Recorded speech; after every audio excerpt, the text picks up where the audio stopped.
Hey, we're going to start off T-Money with the biggest fantasy winners, 2 players that we think were the fantasy winners. I'm going to start off with one. You do one, I'll do one. We'll just switch off. I'm going to start off here first with a guy that we've talked about together, Treylon Berks and the Titans, man. He comes from Arkansas. The Titans pull him in after the A.J. Brown debacle. A.J. leaves. Treylon Berks comes in. He steps in. He's probably the number 1 guy. He's going to beat out Robert Woods, I think. That would be my guess. I think Robert Woods might take a step back. Injury, is he? Yep. Does he got it? Does he got it? That's why I think Treylon Berks moves into that number 1 spot, and he's going to be getting more of the throws. I just think he has the size, the speed, the profile to take that number 1 spot from Robert Woods. Hey, like the pick. I agree with everything you're saying. Robert Woods is going to lose a step for sure.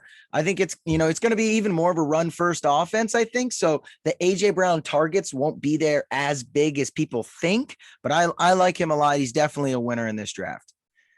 Okay. My biggest winner overall, though, is Jalen Hurts. If you're looking for a fantasy quarterback to potentially take a step, I mean, they were run first for sure beforehand, and that, benefited Hurts and rushing touchdowns and, a little RPO action. But A.J. Brown and Devontae Smith taking the top off this defense, and now these safeties and cornerbacks can't, come in for the run. Jalen Hurts is a huge winner after this draft. Their defense also got better, which benefits Jalen Hurts. Jordan Davis, Nakobe Dean, if he hits, these are great draft picks to keep the Eagles offense on the field more often as well, create some more turnovers and some quick 3 and outs. I think Jalen Hurts, of everyone in this draft, was the biggest winner because of the A.J. Brown trade and then those 2 defensive draft picks.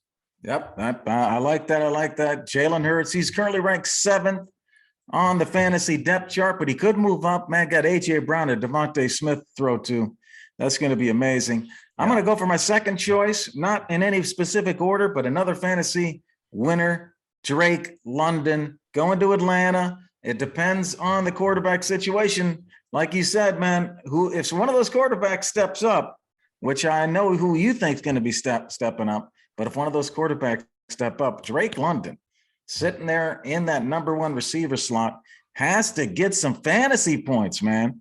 I just think he might start off, slow. If you're looking to draft him, he could be kind of risky there, but I just think in the long run, he's going to be a great fantasy player.